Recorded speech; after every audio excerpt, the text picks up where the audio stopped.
Why philanthropy is not what it seems.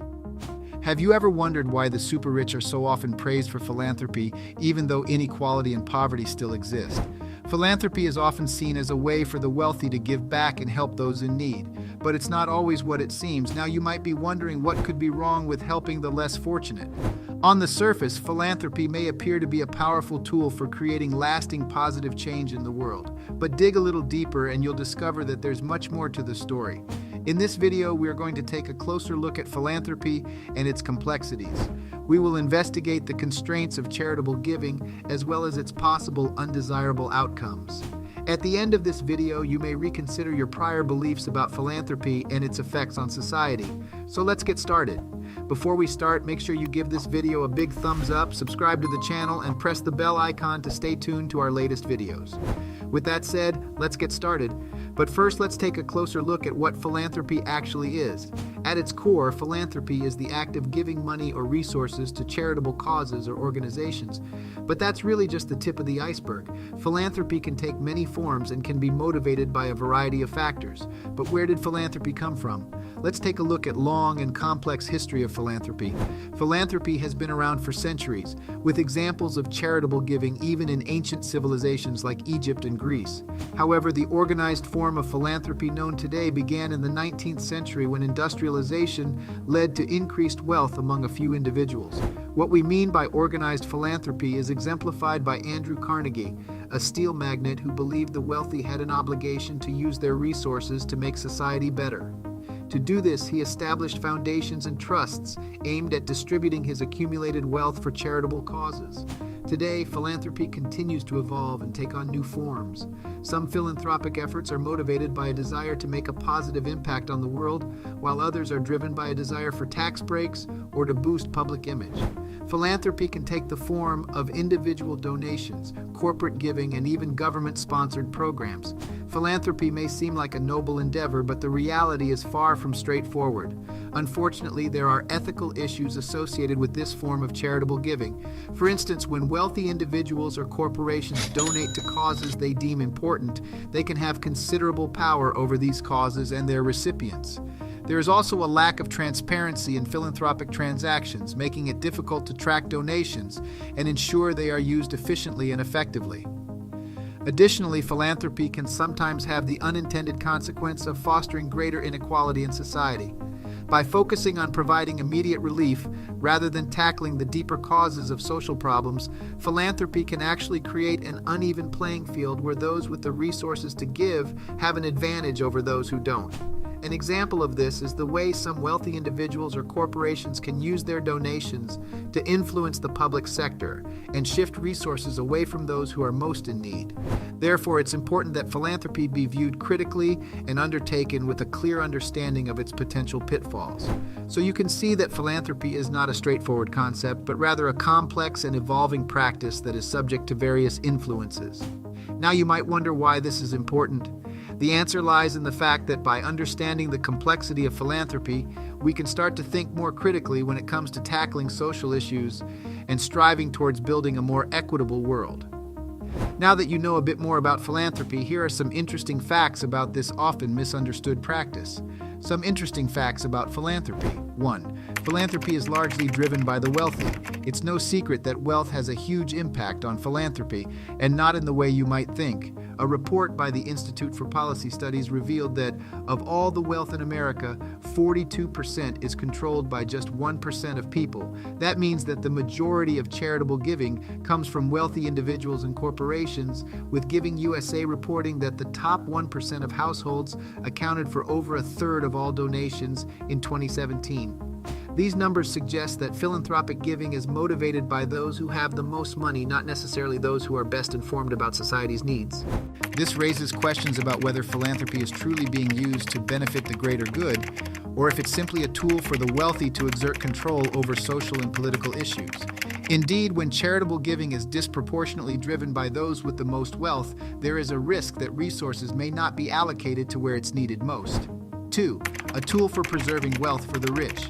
Did you know that philanthropy can sometimes be a tool for preserving wealth and power rather than promoting social good? This was made evident by a 2019 study which showed that the U.S. billionaires' charitable giving significantly increased after the 2017 tax reform bill, meaning they were using philanthropy as an effective way to avoid taxes and maintain their wealth.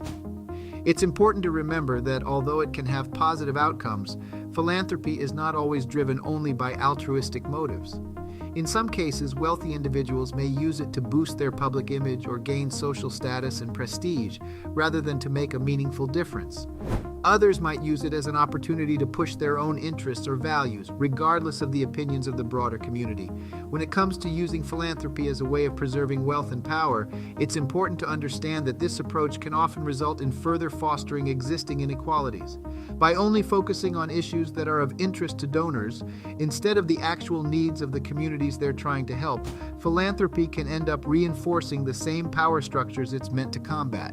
This means that instead of positively impacting those in need, philanthropy can actually further oppress them and limit their chances for progress. To address this issue, we need to encourage greater transparency and accountability in philanthropic giving and ensure that it is driven by a genuine commitment to social good. This means engaging with communities and understanding their needs and priorities rather than imposing solutions from the top down. It also means recognizing that philanthropy is not a substitute for government investment in areas such as healthcare and education, and that systemic change requires large-scale investment and policy changes. 3. Philanthropy actually exacerbates social inequalities rather than address them. Now you might be thinking, wait a minute, isn't philanthropy supposed to be a good thing? And yes, in many ways it is. Philanthropy has the potential to make a real difference in people's lives, especially in areas like healthcare, education, and disaster relief. However, research has shown that when philanthropic efforts are driven by the priorities of wealthy donors rather than the needs of the communities they are meant to serve, they can actually perpetuate existing power imbalances and exacerbate social inequalities. For example, imagine a wealthy donor who is passionate about improving access to education. They might choose to donate to a prestigious private school or fund scholarships for students from disadvantaged backgrounds to attend top universities. On the surface, this seems like a noble gesture. But what about the public schools in low-income areas that are struggling to provide basic resources like textbooks and qualified teachers? What about the community colleges and trade schools that could provide valuable training and skills to young people but are chronically underfunded? By focusing solely on their own priorities and interests, wealthy donors can neglect the needs of the wider community and perpetuate existing power imbalances. This is why it's so important for philanthropic efforts to be guided by a deep understanding of the communities they are meant to serve, and to prioritize collaboration and co-creation with those communities. Only then can philanthropy truly live up to its potential as a force for positive social change. 4. Used as tax strategy. Did you know that philanthropy can be used as a tax strategy? That's right. When individuals or organizations make charitable contributions, they can deduct those donations from their taxable income, which can result in significant tax savings for high-income donors. Now, this is not to say that people are only donating to charities for the tax benefits. In fact, many people donate out of a genuine desire to make a positive impact in their communities and the world. However, the tax incentives do play a role in philanthropic decision-making, especially for high-income individuals. Some experts argue that the tax benefits for philanthropic giving can actually perpetuate social inequality, as they primarily benefit the wealthiest donors who have the most to gain from tax deductions. This can create a situation where those who are already the most financially secure are able to have a disproportionate impact on charitable causes. It's important to note that philanthropy should not be solely viewed as a tax strategy, and there are many other ways to support social causes that don't involve tax deductions. However, it's worth being aware of how tax incentives can shape philanthropic decisions and considering how to balance these benefits with the potential downsides. 5. Used by scammers to hide their crimes. Unfortunately, philanthropy has also been used by some scammers and con artists as a way to hide their crimes and portray a false image of themselves as generous and charitable individuals. These individuals may use philanthropic organizations as a front for illegal activities or make charitable donations in an attempt to gain public sympathy or avoid suspicion. One example of this is the case of Jeffrey Epstein, a wealthy financier who was accused of sexually abusing dozens of underage girls. Epstein used his connections in the philanthropic world to cultivate a reputation as a generous donor and donated millions of dollars to organizations such as Harvard University and the New York Academy of Art. However, it has been alleged that Epstein used his charitable giving as a way to gain access to influential people and cover up his illegal activities. Another example is the case of Elizabeth Holmes, the founder of the blood testing company Theranos.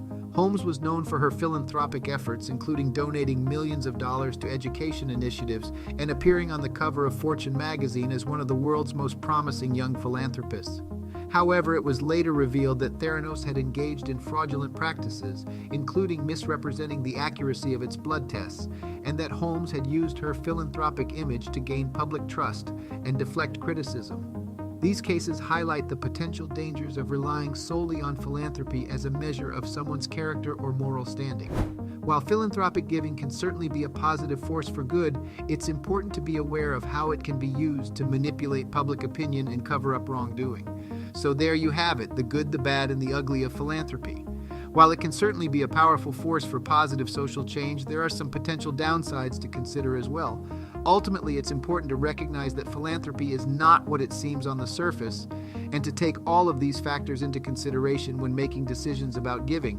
What do you think about all this? Do you think philanthropy can be both a force for good and a way to cover up wrongdoing? Share your thoughts with us in the comments. We'd love to hear what you have to say.